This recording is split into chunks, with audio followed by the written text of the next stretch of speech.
get me?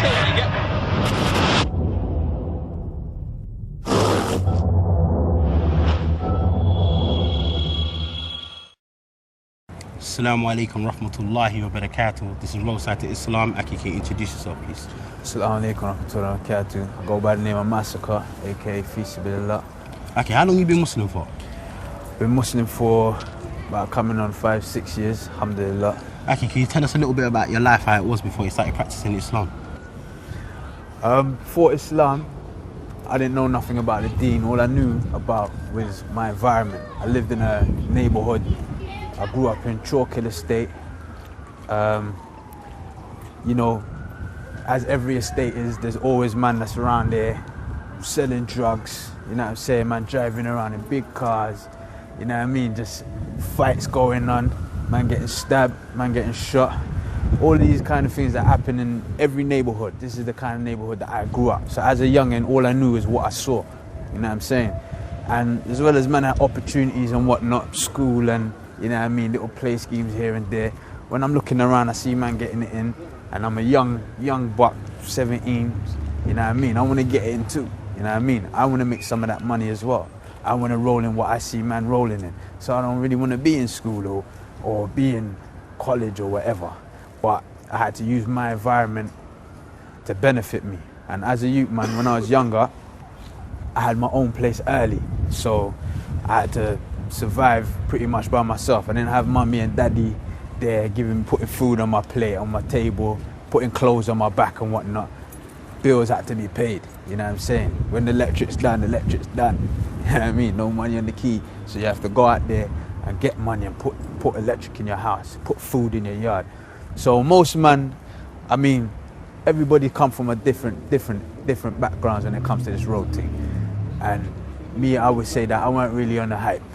You know what I mean? Even though I was on the road, I still was into knowledge and reading and whatnot. But at the same time, man was trying to put food on the table. You know what I mean? And the only way I knew how to get it was the only way I knew best. I didn't have no national insurance number to go and work or all of them kind of things. I was young, had my own yard, I needed peas. So if you have something that I want, I'm taking it. You know what I'm saying? Robberies, you know what I'm saying? Man, that's how man's surviving. Drugs. You know what I mean? Selling drugs, that's how man's surviving. And to be quite honest, because everybody is surviving like that in the neighborhood, it's so congested and, you know what I mean? It was normal, you know what I mean? That's the normal lifestyle. If you see, like, when a man comes back to the hood and say, yeah, boy, look what I got, and, you know what I'm saying, look, just did this move and whatnot. It was like, what are you doing? You know what I mean? You shouldn't be doing, there was none of that, you know what I mean? It was like, yeah? How can I get in too? You know what I'm saying? When's the next move? What's cracking? You know what I mean? But that's how man was eating. You know what I mean? That's how I was trying to get by. And as far as I was concerned, it was normal for me. I didn't know about Islam or I knew about the Creator. I believed in the Creator and whatnot. But for Islam, it was just straight ignorance. I was an ignorant guy to an extent. You know what I mean? But alhamdulillah. Obviously, living that lifestyle, there's consequences, you know what I mean? And one of the consequences is prison. And yeah, prison's seen me quite a few times, you know what I mean? I've seen prison quite a few times, and it's not something that to glorify. Now, today, like what I'm doing now, I use it as an example to try and stir others who are going through the same situation, stir them away from it, and try and just give them an opportunity to see the obstacle. And they can get around it. They don't have to go through it like how I did.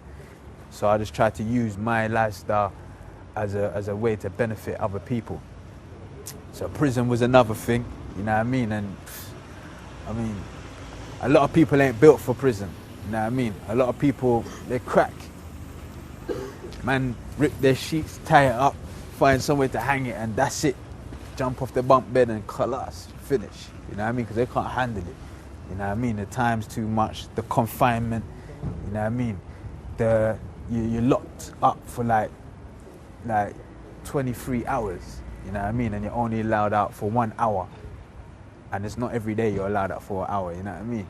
So it's like the lifestyle that I led, that I used to be involved with, this is what it brought. It brought death, you know what I mean? One of my younger brother was, you know what I mean, stabbed. on the street, you know, knife crime or whatever you want to call it. You know what I mean? So the consequences I've seen, the consequences I've been involved in, you know what I mean? So all of these things, it took time. I mean, like, look at the youngers today. Reckless. Youngers, the age limit for carrying a machine is getting younger and younger. Reckless. But they're not all of them are aware of the consequences. They know what can happen, but the consequences ain't apparent to them. You know what I mean? And it took a lot of consequences in my actions for me to come to where I am today. Alhamdulillah. One time I was sitting in a house and I had like bare goons around me. It was in the guy's house that we had, and he had a library. And I remember walking up to the books, and I just put my finger just random like that on any book. It could have been a porno magazine, man. It was any book. Put my hand in it, pulled it out. It was the Quran. You know what I mean? Sat down, reading it a little bit. I didn't really know what I was reading or whatnot, but you know what I mean? Put it down, and it just so happened, like, as I was making a transition from getting involved with drugs into another way of making money, the guy that I was moving with, he was Muslim. You know what I mean? We ended up doing a jail sentence together. Me and the brother was sitting down, and he must have handed me that blue Salah book. You know what I mean? I started learning Arabic and whatnot, reading the du'as and whatnot, and how to pray and whatnot. But I wasn't.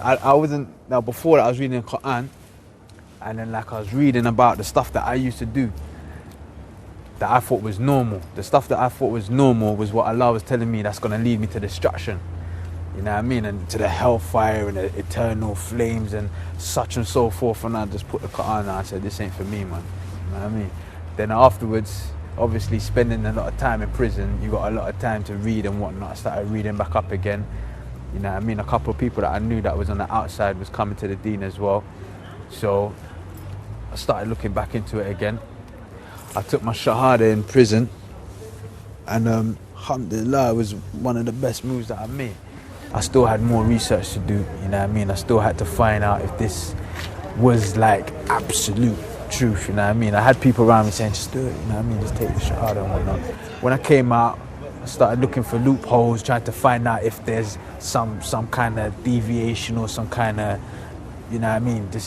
What exactly this is, so that I'm even more content with it. Alhamdulillah, I couldn't find nothing. I'm still looking to this day. You know, it's a duty as a Muslim to seek knowledge. I'm still seeking knowledge, and every single time that I overcome an obstacle, it increases me in my certainty that this is the truth, in my yaqeen that this is real life. This is the life to be. This is the way to be leading your life. Alhamdulillah. So, Ake, how did your family take it when you became Muslim? Alhamdulillah, like, my family, they're a bit open-minded, you know what I mean? They couldn't really tell me nothing anyway, because I was already looking after myself at a young age. So whatever I did, as long as it didn't mean prison or didn't mean death or didn't mean like me mashing up myself, they were cool about it. But alhamdulillah, they were alright. And plus, my pops is Muslim anyway, so you know what I mean. But everyone was happy that I've changed my lifestyle. You know what I'm saying? Everyone was happy that, you know, I'm taking steps away from the stuff that put me in a lot of trouble. You know what I mean? So alhamdulillah, my family was alright. I'm in the process of trying to get them dawah and trying to call them to Islam, you know what I mean? And trying to get them a few DVDs and, you know what I mean? Show them what's really good with Islam. Alhamdulillah. Well, obviously before you used to be on the road and that's how you used to make money, etc. Now you're not on the streets. What do you do with yourself? Now, I started getting involved with using my life and my experience as a means of helping other people, so that they don't have to go through the same things that I went through. You know what I mean? Like the obstacles that I went over and I had to go under and around. I'm giving them a means to get over that obstacle. You know what I mean? So also, like before I used to rap, I used to do hip hop, you know what I mean, rap on beats and whatnot. Now I'm using that talent to give nasihah, you know what I mean, to advise the youth and to, you know, help motivate the ummah, You know what I'm saying? Help motivate the sisters, the brothers that are struggling on their deen. You know what I'm saying? And glorify Islam, glorify Allah. You know what I mean? With my talent. You know what I'm saying? Just through spoken word. Alhamdulillah.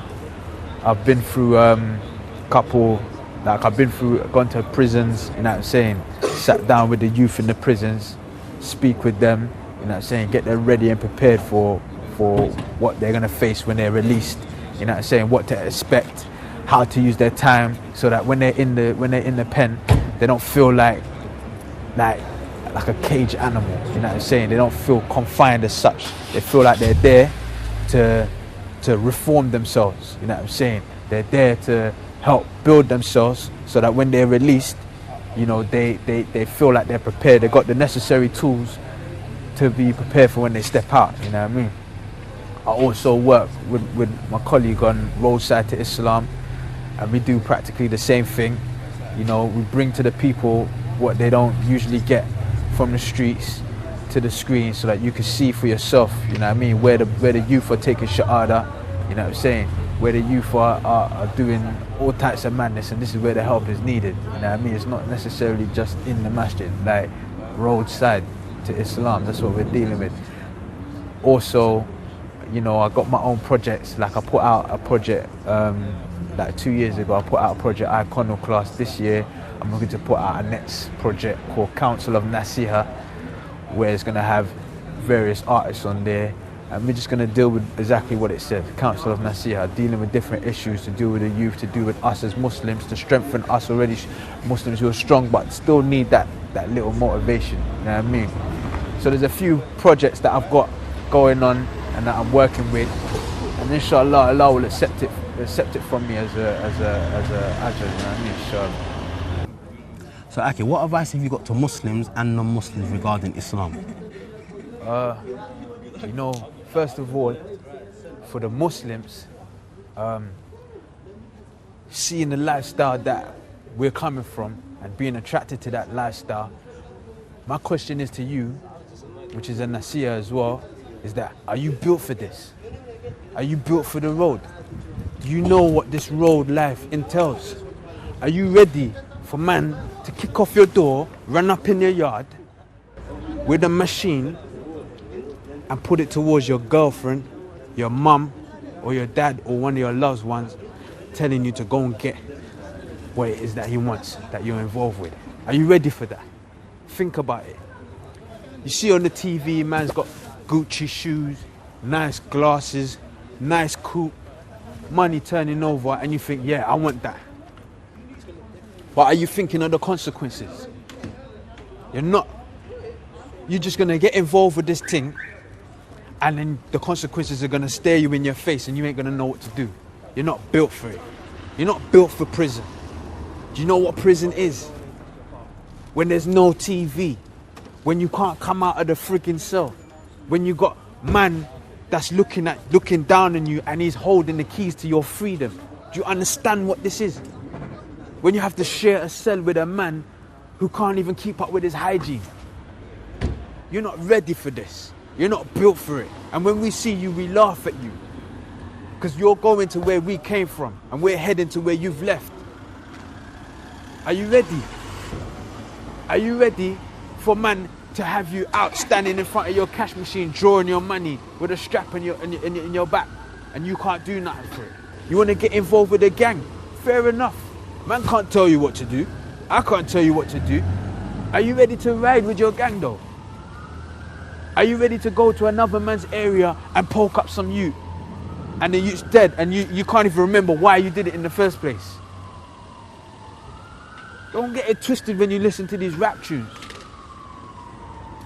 I can't imagine hearing a real killer on a rap song telling everybody how he killed a man.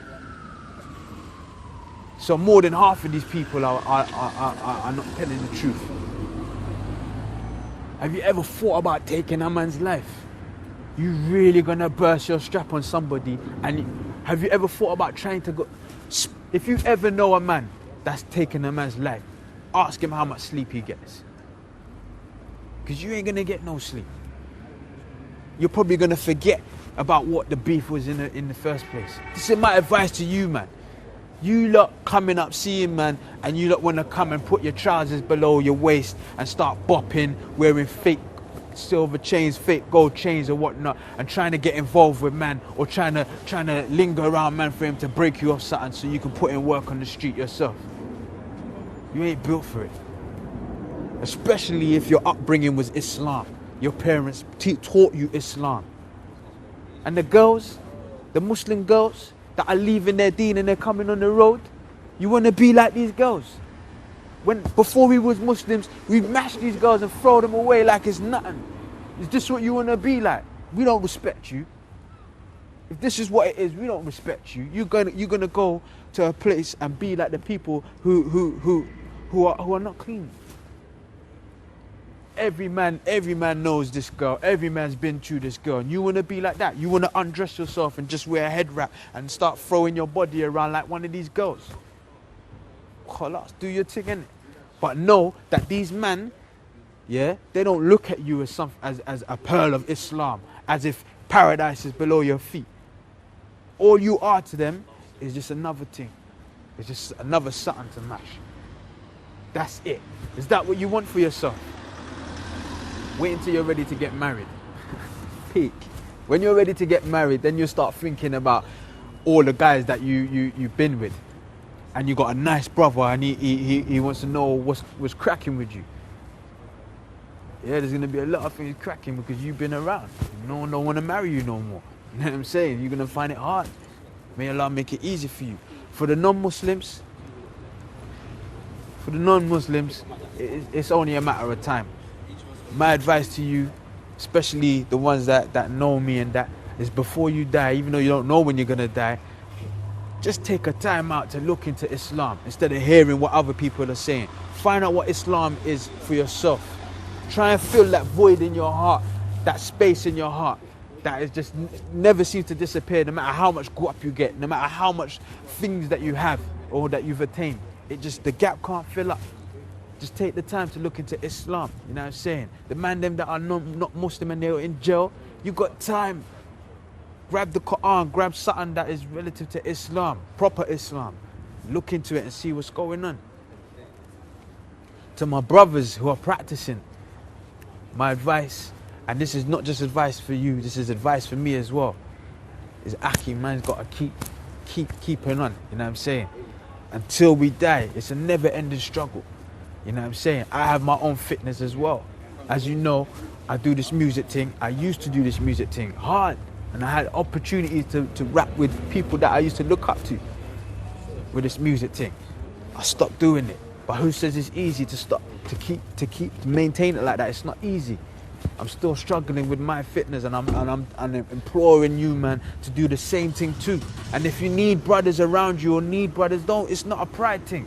You know what I'm saying? We're all going through the same thing and we all got the same goal. Holla at man. You know what I'm saying? Go gym or go do something other than the things that is gonna be held against you on the final day. Alhamdulillah, that's the nasiyah that I have to give to you guys, and inshallah you lot benefit from it and make dua for us. Alhamdulillah. Jazakallah khairan. To see more exclusive interviews, go to www.roadsidetoislam.com. Assalamu alaikum wa rahmatullahi wa barakatuh.